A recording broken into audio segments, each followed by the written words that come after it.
Hey, it's Louis Porter Jr. I'm showing this little video because I sent that blog post yesterday about doing the whole scratch off card idea.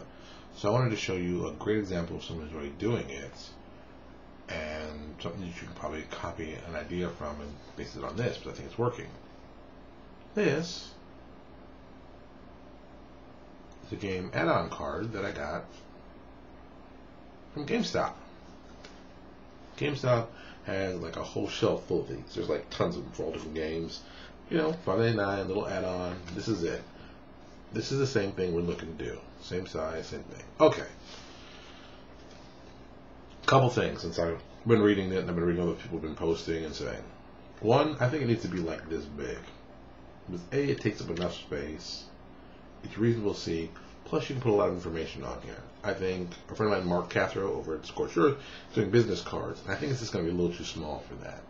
Second of all, I think it's got to, maybe not plastic, this is paper, but I think it's got to be professionally printed, or make it look like it's professionally printed.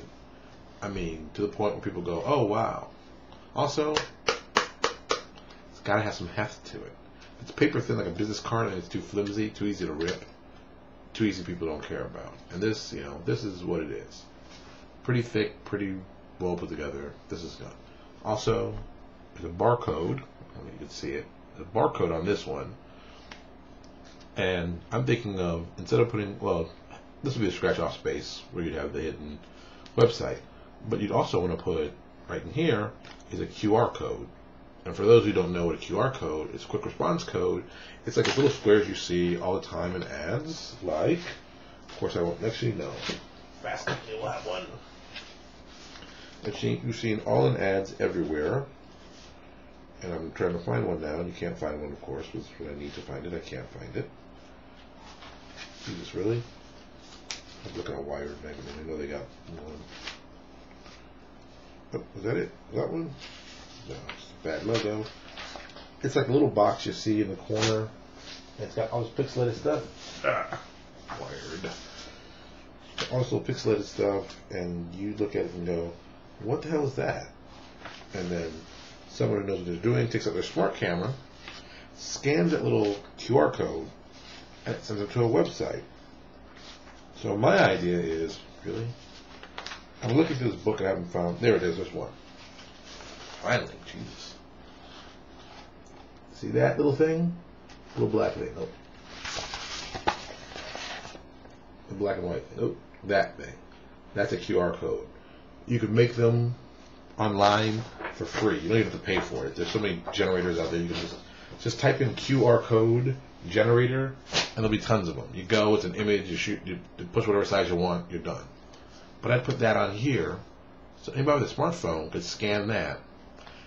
I'd have a PDF or a link to a website waiting based on the whole link, and pop up and give all the information of what's in this card. Even better, I'd have like a PDF, like a little sample PDF attached to that, so they could try it out at home. They could look at it and say, okay, this is definitely what I want.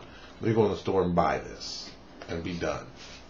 Support stores, supports you. It's kind of that win-win.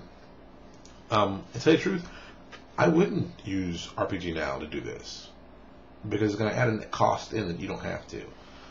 There's tons of other websites out there that you could do the same thing with, or you could do it from your own personal website. Test it out, see how it goes. I think even your own personal website may be a good idea. You know, there's Bitly, there's Shopify, there's lots of ways you could do this. So I don't think you have to be, you know, beholden to one company or whatever. But like I said, I'm reading Mark Cathro's. It's really early in the morning. It's almost 6 a.m. I was reading Mark Cathro's blog post on Scorched Earth. He found some stickers that you can do to actually put on the back and cover your code. You don't even have to do. You don't even have to do anything. You just put a sticker on, but you don't have to get it printed that way. And that was the big issue for me, trying to find somebody to print it. And also, you know, finding someone for the size. But second part of this thing that I think a lot of people are going to talk about is doing one of these is easy.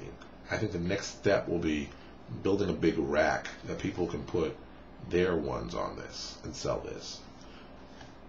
You know, this one's five. This one says $5.99, and let's figure this thing maybe cost, you know, for the video game company, maybe cost 10 cents to make. You know, it's an add-on thing. Boom. How much money you make off this? I think it's a win-win. I think it's a win-win for stores. I think it's a win-win for PDF publishers. I think it's going to be a win-win for regular publishers. I think it's that whole PDF market looking for ways to survive and expand. I just think it's a great idea. Well, like I said, I'm going to test it out. I'm taking, you know, I've got a budget in mind for doing this project, and I'm going to test it out and see how it goes.